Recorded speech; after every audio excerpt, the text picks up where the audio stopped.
Hello, I'm Bruce, I'm Aditya. and we are the Risky Scientists. Welcome to today's episode on uncertainty. So, last week we talked about panic. And one thing that brought us to thinking about uncertainty now is that the reason that many people panic is sometimes because they're very unsure of what lies ahead. And so, today we want to talk about uncertainty. What is uncertainty? And how do we reduce the uncertainty? How do we start to learn more about the world? And that's probably a hint at what I think uncertainty is. So I think uncertainty is a measure of what we do not know. So it's a measure of how we might be off from the thing that we are trying to measure. And from my perspective as a scientist, I think of uncertainty usually in two buckets. The first bucket is statistical uncertainty. So statistical uncertainties are those uncertainties that come up because we just don't have enough data usually. So if you want to get a true estimate of the average height of the American population, you want to make sure you're measuring almost everyone or randomly sampling across the American population and not just picking your grandfather or your grandmother to measure, who is probably not exactly equal to the average height. And Um, worse, could be an outlier, right? yeah, So they could be an outlier. I mean, you could, by random sampling, pick the tallest person in the world or the shortest person in the world.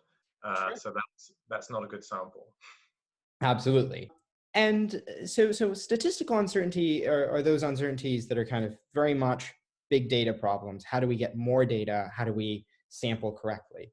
But there's another type of uncertainty, and we'll keep coming back to this one. And I think um, the second type of uncertainty, which is systematic uncertainty, is a lot more insidious. It's a lot more subtle because systematic uncertainties are usually the product of either a measurement tool that is somehow skewed or a skewed sampling of what you're trying to measure. So going back to our example of height, and we'll talk about COVID in a moment, um, a systematic uncertainty might be if your ruler are not correct. So if your ruler has tick marks that are 1.5 inches, but they claim they're inches, or if you measure in centimeters and think you're measuring in inches. So these are all forms of systematic uncertainty. Yeah, and by the way, just to go back to the demographics, you called them influences.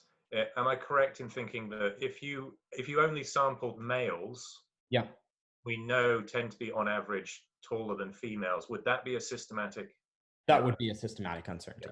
Exactly. Or another example of that is if you decided to only sample basketball players. Yeah. Another Good example one. where you would Right. probably not get the exact measurement you're trying to get. So I think in terms of COVID, there's lots of different implications of this, and systematic and statistical uncertainties are important because, in general, systematic uncertainties don't get better just if you collect more data. So collecting the heights of 15 basketball players or versus collecting the heights of everyone in the NBA, you're still always going to be skewed. And so just saying I want more data is not Yeah. enough. We have to step back for a moment and ask questions of reliability and validity. So is the measurement that we're trying to make actually valid? Yeah. Yeah. I mean, that speaks to one of the, I would think of it as an unspoken problem with the big data movement in the last decade, Yeah, where often big data is sold as bigger is always better. right.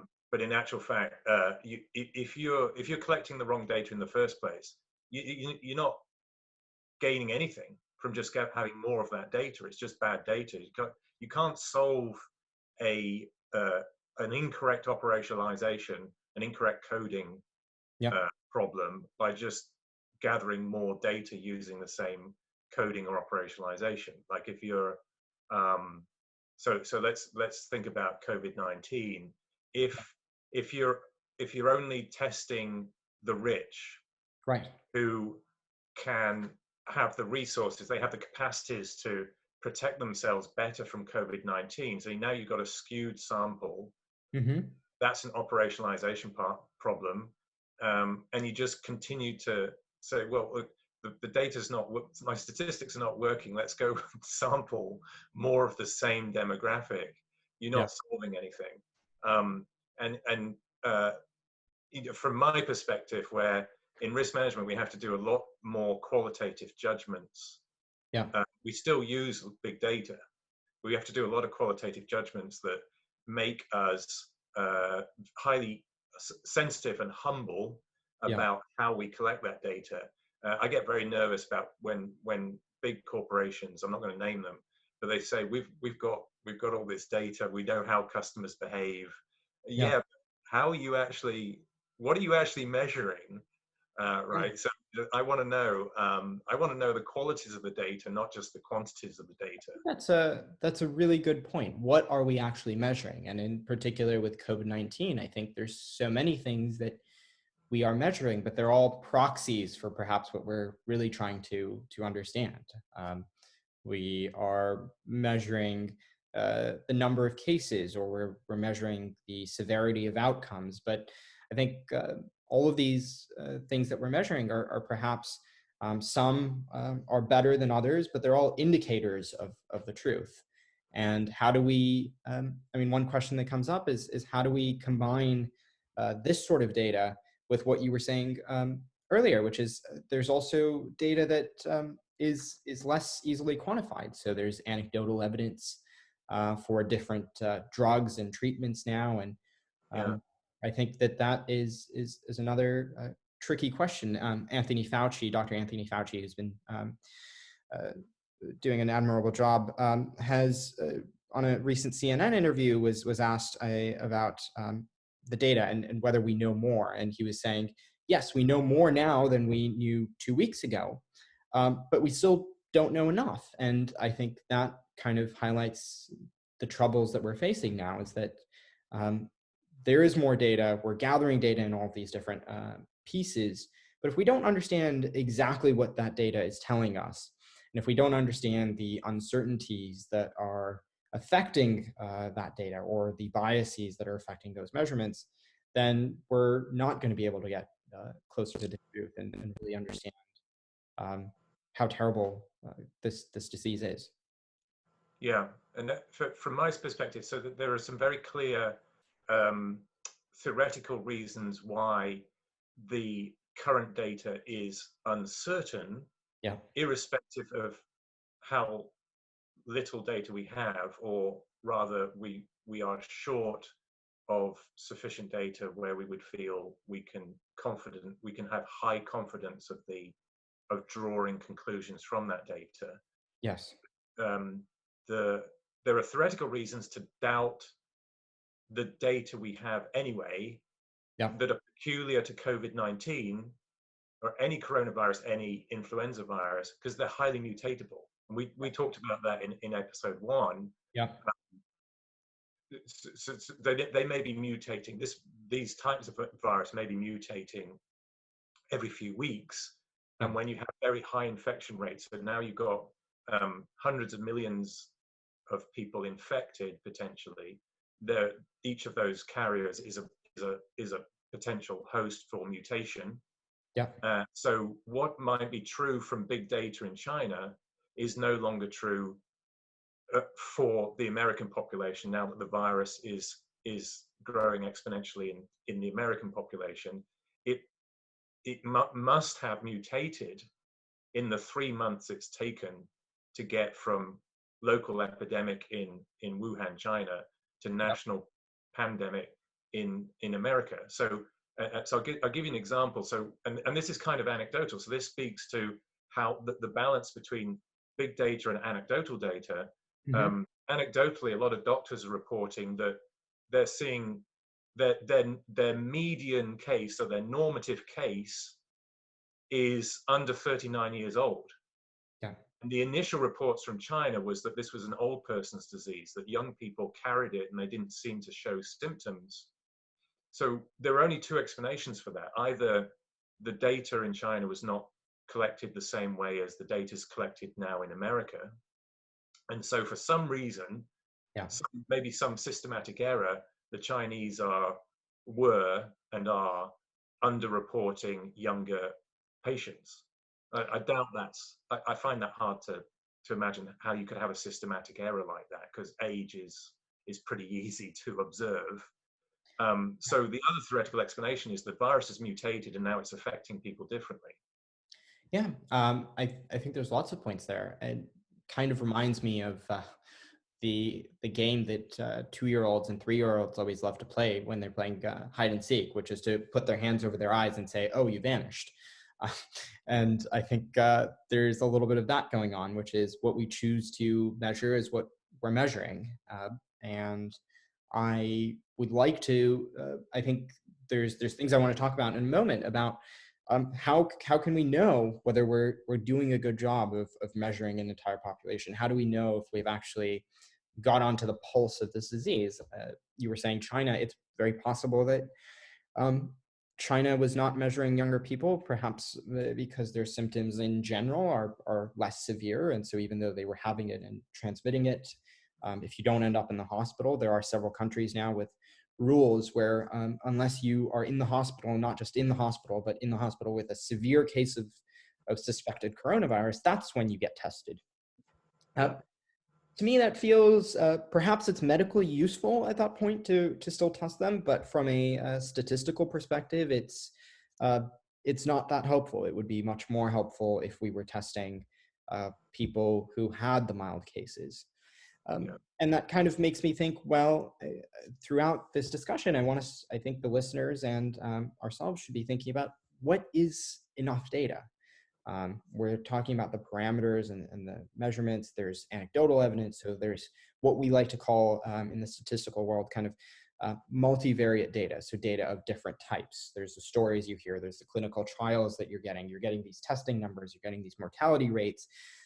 How do we put it all together? How do we say, well, this is enough, let's make decisions? Because I think at the end of the day, while the mathematicians amongst us can go and make log plots or try and understand the exact growth rate of this virus to 3 decimal places or whatever you want to do, the end goal for us as a country and for the globe more generally is to make decisions. So how do we know when we've had enough data? I think that's something that's on my mind at the moment. Well, you need to answer that because you can imagine the audience member uh, can be very puzzled by how we can have hundreds of thousands Yeah. of patients already, and we've had cases for we're in the 4th calendar month of officially reported cases, counting those from China. How can we not have enough data? That's very true. So when we say how much data is enough data, well, it's to put it in terms of uncertainty. It's when you've narrowed your uncertainty, when you've reduced the uncertainty enough that when when a policy member makes a decision, you have a fairly high degree of confidence about how exactly how good that decision is. Now, it doesn't always mean that you think a decision will work out 99.9% of the time. Sometimes we have to work with much less. Sometimes we have to work with those 60, 70, 80, 90% confidence levels that are more tenuous. But really, what I know that those are not when statisticians get below like 95% confidence levels or probability levels, that's abnormal, right? I mean, in social science, we want 95% probability probability of not of a correlation not being accident. So we want to be 95% confident that when we find a correlation where we're trying to prove causation, we want 95% confidence from the statistics that has not occurred by accident. So can you, when you're talking about 60% confidence levels, the audience may not appreciate how low that is by normative standards. So can you explain these sorts of standards of confidence? Yeah. So these standards of confidence, when I say 60%, I mean that means that there's a very small chance that you might be right. You were talking, Bruce, about P equals 0.05, which is basically saying 95% confidence. Another way of putting that is Every time I say something at 95% confidence, 19 times out of 20, I should be absolutely right. And when I say something with 60% confidence, that means out of every 10 sentences that I say, 4 of them are probably nonsense, garbage, or perhaps even damaging. So I think especially when we're dealing with these types of anecdotal evidence, there's some people now talking about chloroquine and hydroxychloroquine. Uh, these are things that are maybe emerging, but I think at least I haven't seen any studies out there that show with 90% or 95%, and hopefully with these medical sort of things, you should even hope that you can do better than 95%, showing that it's effective at all. So I think that's an example of where I would say that we don't yet have enough data. There are perhaps inklings and suggestions, and we should pay attention to that. So another way I like to think about 60% or 70% confidence is that if you absolutely need to act, it's better to act on something you believe with 60% confidence than with 50% confidence. At least there's there's a better chance you'll be right. But at the same time, 60% confidence is also when you should have your ears open, and we should be curious, but we should be slightly suspicious as well. We should that's when we say, okay, let's look into this a little bit further. Let's set up our coding structure. Let's set up a proper experiment so we can do better. So we can reduce that. We should clarify. We should clarify the difference between 60% and 60% and 50%, right? There's a small margin that you've described that as a small margin. So 60% confidence is actually very weak confidence, and that might be counterintuitive because you might hear, well, 60%, that's 60 percentage points better than 0. So that sounds like strong confidence, but but don't count it from 0. You count it from 50%, because 50% is a coin toss. Yeah. Right? If your confidence is 50%, you're as equally likely to be as wrong as right. Yes. That's not a good bet. Do not bet on a coin toss. Yeah. Unless you've got a bias coin and you know what the bias is, and then it's actually not 50%. But if your confidence is going from 50% to 60%, that's not a great margin. That's not attractive, right? No, it's not. 60% is not something I would want to make a decision with, because, like you said, 50% is completely uncertain in a level. And for those readers who are saying, well, then what is 40%? It is a weird scale when we talk about confidence, and 40% actually means that you are predicting that you're going to be wrong. So actually, in a weird sense, 40% is more confident than 50%, because you're saying that 6 times out of 10 you're going to be wrong, and so it still means you know something more.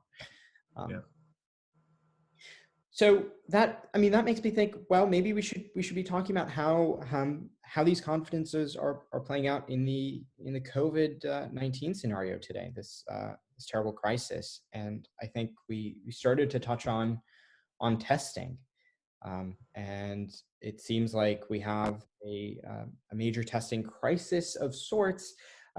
You're hearing now reports all over the place. It certainly seems now, in retrospect, that the early attempts in America to test for COVID-19 were rather unsuccessful. And now there's a large increase in testing, but it still is somewhat unclear to me exactly who is getting these tests. There's lots of reports of people who seem to be reporting the symptoms, but are unable to get tests. And so when I start to hear things like that, I start to think about, well, maybe there's a systematic uncertainty. In fact, I think it's very likely that there is a systematic uncertainty going on here. So whom are we testing? I think we're testing people who are very affected. We are testing VIPs. So you're hearing a lot of actors and famous people starting to reveal that they might have the disease. Because they can, to clarify, because they can afford to go to a private doctor and find a scarce test. Right. And then they go on social media and say, I've tested positive, and that has that has its own skewing problem, because then the audience overemphasizes the rate of something if a celebrity or somebody they respect or has a big audience for other reasons, if that class of person is is suffering something or is normative for something, Yeah. their case gets biased. It gets overemphasized by the audience to the neglect of the overall population. So there's an interesting skewing effect. I'm not using the right terminology, so you might have to correct me. Well, I think it is certainly a skewing effect. I would call that actually an example of probably the availability bias, or the Yeah, availability group, excellent. Yeah, excellent. where what we see in the media is what is available to us, and we start to view this as more important than Yeah, perhaps. I think it's more than that. It's more than that. So you're correct. It is an availability bias, but availability bias is, it could be just what the media is telling us. That's just the information that's available to us. But then we pay more attention to certain sources of information. Yeah. So if we uh, respect this particular politician or this particular actor, Right. and they get COVID-19, we then will exaggerate Yeah. infection rate because of this one person. And statistically, that makes no sense, Right. because the person is one person. Yeah. Yeah, I think that's a good point you're making about how these the systematic errors in kind of how we're testing and could be having more adverse effects than perhaps we even realize, because it's creating, I think, a very fluctuating feeling amongst the general public of, Yeah, oh, my favorite celebrity got it. Oh, they recovered. Okay, so now it's no big deal. Or, oh my goodness, they had a very severe case. So now yeah, we're yeah, all gonna die. And I think that we have to be very careful about these things, yeah. because So the way you just described it, I think that's an anchoring bias. So it started as an availability bias, and now the audience is anchored in the one person they really care about. So if that person recovers, you're anchored in thinking that the virus is not as deadly as you thought. yeah, If the person doesn't recover, you're more likely to panic yeah, because you're anchored in that one case. And again, statistically, that makes no sense, right. because statistically you want to worry about you want to draw inferences from the whole population. So we've got availability bias and anchoring bias. So Um, let's talk so about that for a moment. I yeah, think, yeah. Let's segue into, so what can we do better? So how do we avoid these biases, and how do we improve? How do we get better with our data collection, and how do we get more data of the right sort of data? yeah, I think there's a few things we can do right now to do better. Some of it, I wish I could produce 330 million tests and just randomly get them out to every person. But when we're in a scenario where we can't Yeah, access the entire population, statistics still gives us a few tools to get a reasonable measure of the truth. So one example that we will see, and we've been seeing, is, for example, polling. So how do you understand general public opinion around around presidential candidates? And so from that, one thing I think we can certainly be trying to do better is some sort of random sampling. So instead of only testing the most severe, I understand you can't. You want to probably give those people the majority of tests because they are in the most critical condition, and you need to react in the shortest amount of time. But especially in areas that are immediately less affected, I think it would be very beneficial to knock on people's doors and test them, because then you start to understand, especially, and this is something we touched on last time, and I think we'll keep coming back to, is the idea of asymptomatic carriers. So we yeah, really want to understand how many of the people who are affected by COVID-19 are asymptomatic, but could still be passing the infection on to others. And those are people that, under the current testing scheme, are completely hidden because they never never trigger our alarm, so to speak, and so we never test them. In the data that we've already collected, how do we know if we're testing enough? That's a question that's been coming up, and Nate Silver of the 538 podcast had a suggestion which I really quite like, which is to start thinking about how many negative test results there are. So we're so interested in how many people are positive. So how many people, when you test them for COVID-19, come back as positive. But the problem with that is if we are only testing people who, even without a test, you could say as a medical doctor with a very high likelihood that they do have COVID-19, that test is not really giving you much new information.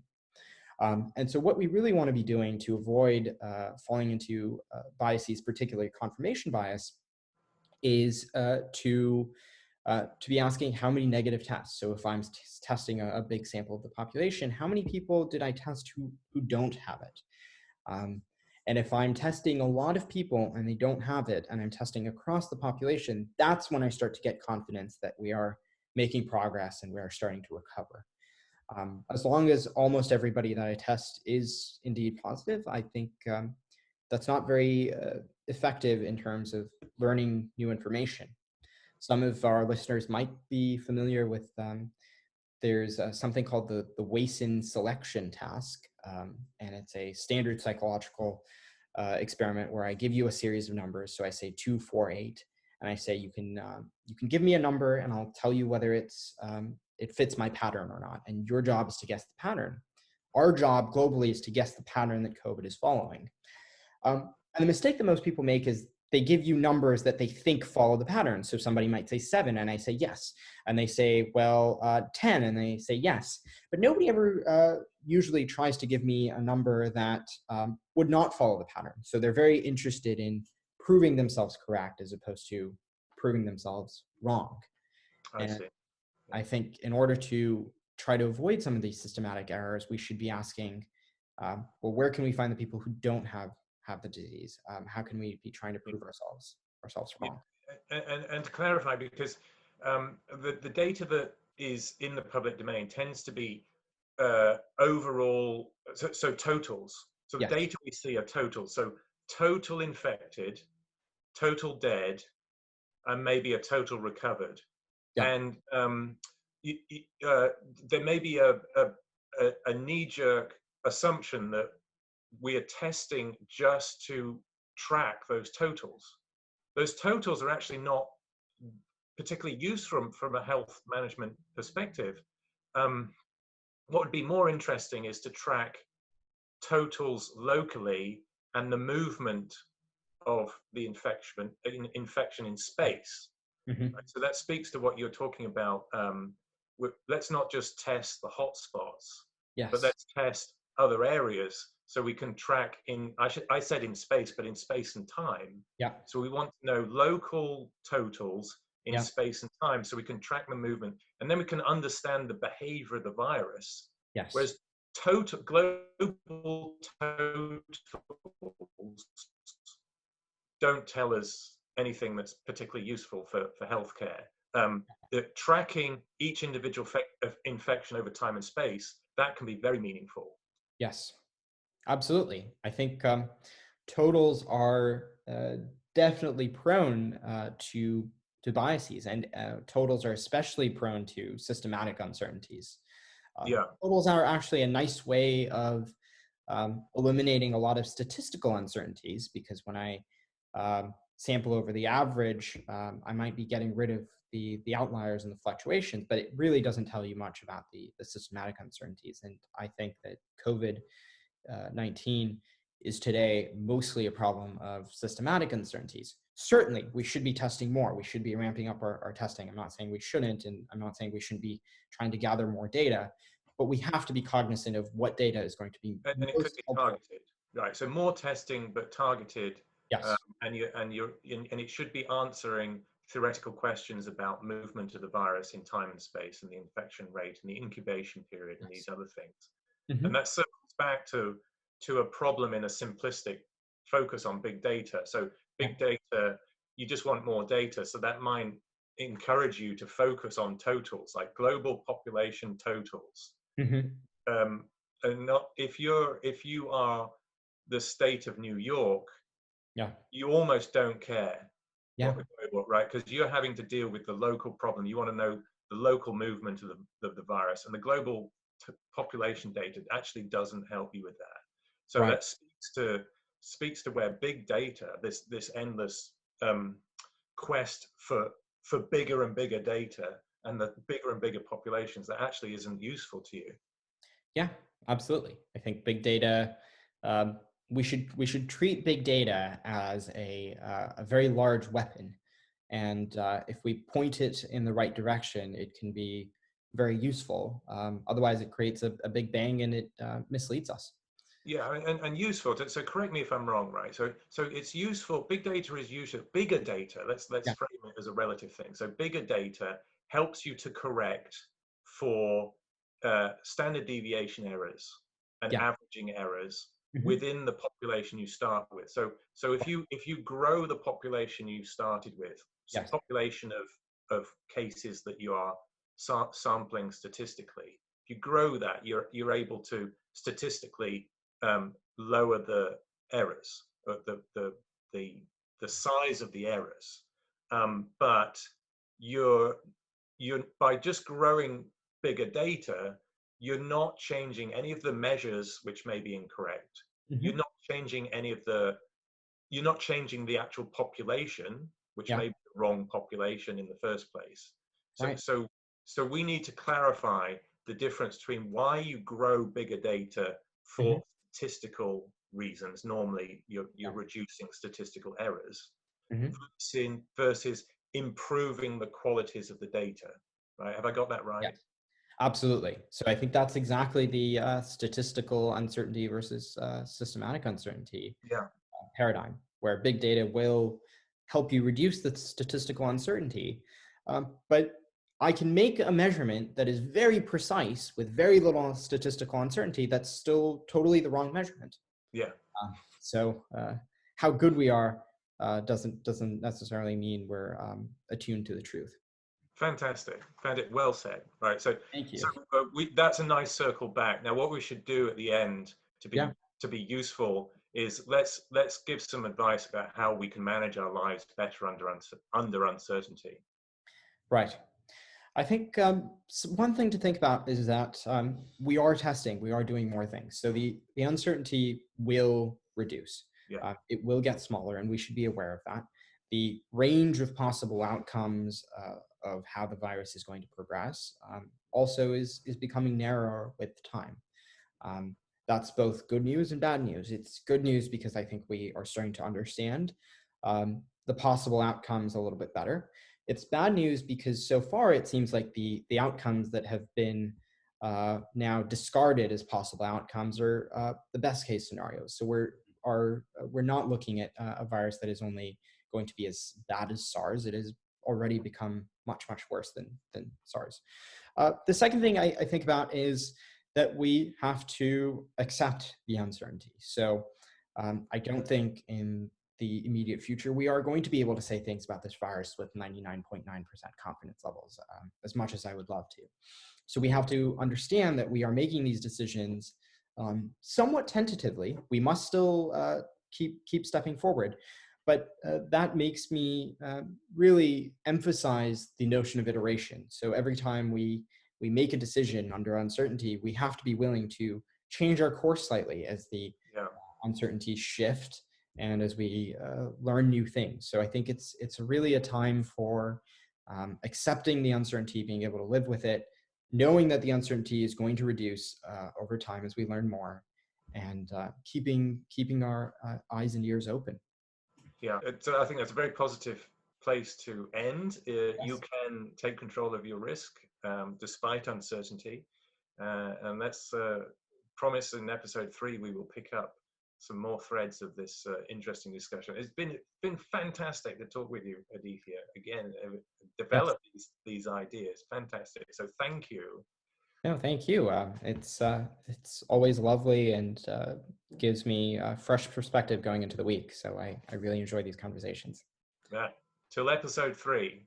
Great. We are risky scientists. Bye-bye.